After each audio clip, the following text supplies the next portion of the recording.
what's up guys? Today I am in downtown, but it's raining.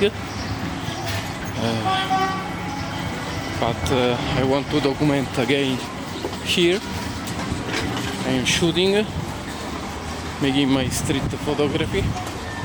So let's see what I will achieve today, despite the bad weather conditions.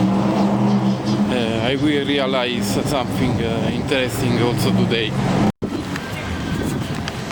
Okay guys, I'm back at home because it's raining hard, so I prefer to leave because I am with the cameras that are not weather safe, despite I still using them and testing them. So I think that this day I achieved to make some nice work with some photos, few photos, but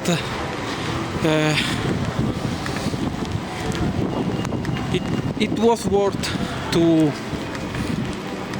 to try also in these weather conditions.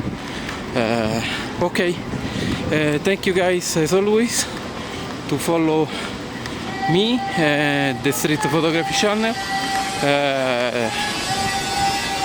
We'll see you soon. Bye.